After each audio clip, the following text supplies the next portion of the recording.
Your life as a medieval prisoner. The midwife's sharp clap is replaced by the screech of a rusted bolt, marking your arrival into a world of damp stone and shadow. It's the year of our Lord. But right now you're more trembling leaf than hardened criminal. Your jailer's disappointment is palpable. Another mouth to feed in these overcrowded dungeons. Welcome to medieval Europe, kid, where your entire future was decided before you could even beg for mercy. Think strict parents are bad? Try the High Sheriff. By day one, while other people are out there enjoying the sun, you're learning how to sit still for months. The daily cell inspections are basically endurance tests. Try not to sneeze when the mold makes your nose itch, and definitely don't look the guard in the eye. Oops.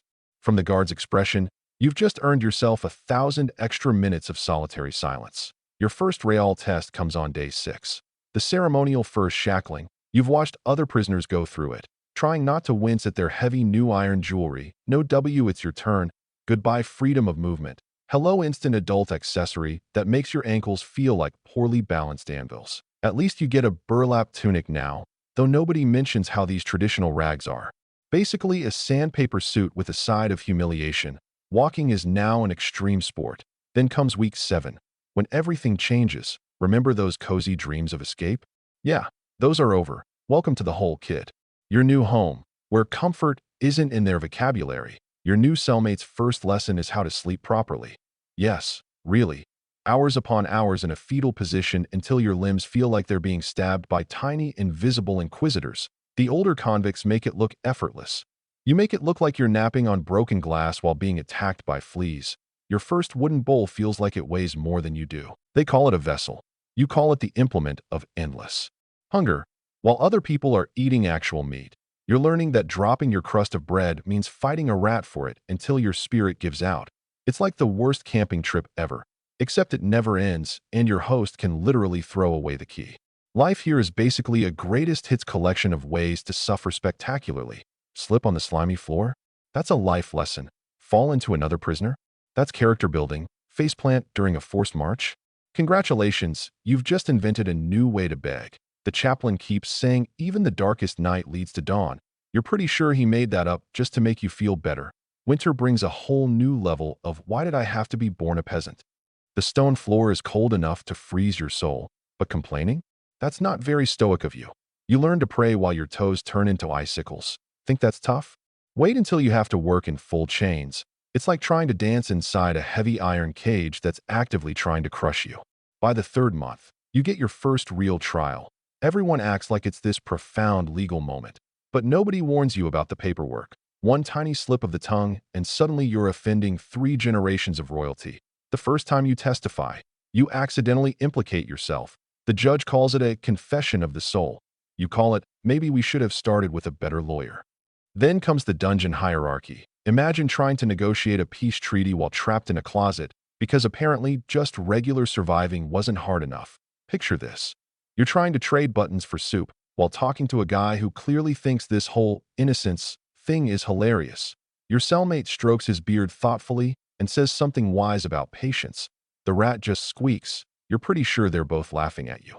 Congratulations, you've made it to your sentencing ceremony. That's prisoner speak for, now you get to suffer like a pro. They give you a new number, a shorter haircut, and enough penance to make your previous sins look like a vacation. Your old name is gone, replaced by something that probably means lost cause in Latin. In reality, you're still trying not to trip over your own chains. Your first rack fitting is like trying on a medieval gym machine, minus the health benefits. You'll get used to it. They say, sure, just like you'll get used to living with what feels like a small mountain strapped to your legs. Sitting down is now a Herculean task. Standing up?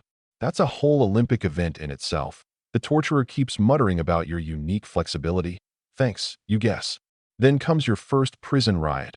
All that planning, all those tough moves you practiced, and it's basically just organized chaos. Remember those graceful escapes you imagined?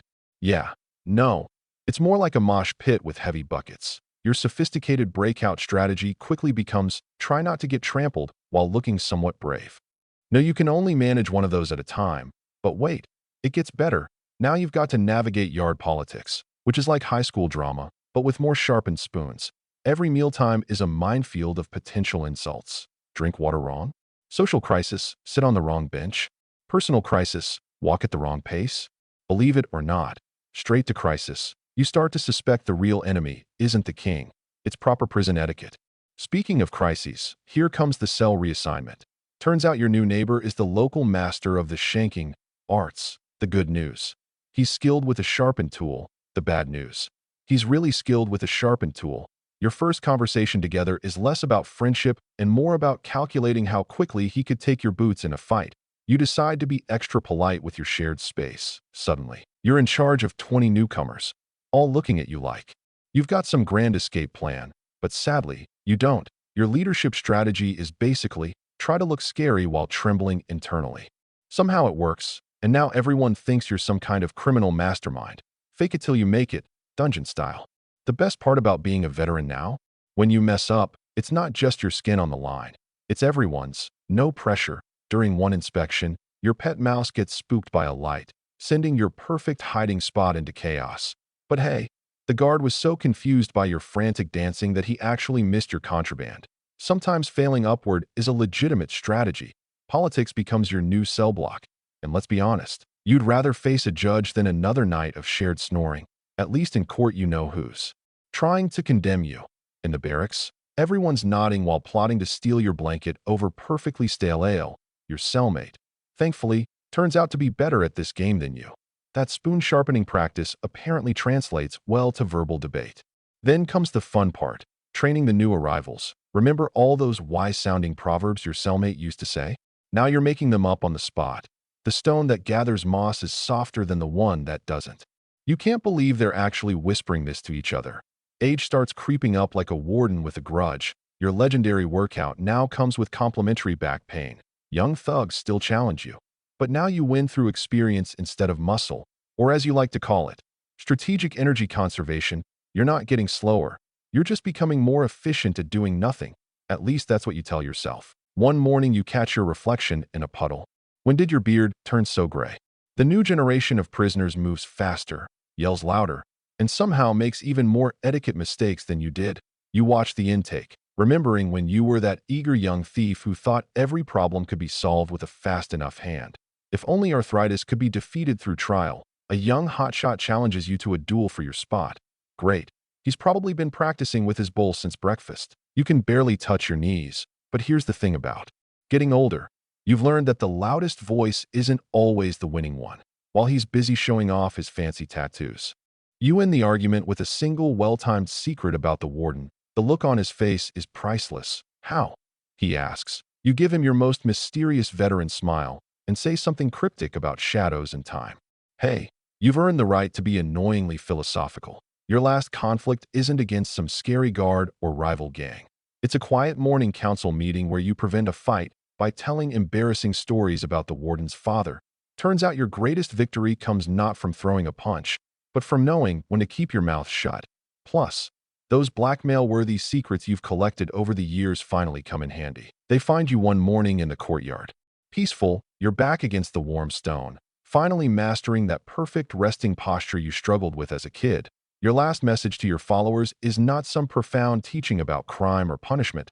It's simply this. The secret to being a great prisoner isn't about escaping the walls. It's about surviving long enough to figure out that most walls don't actually need a key.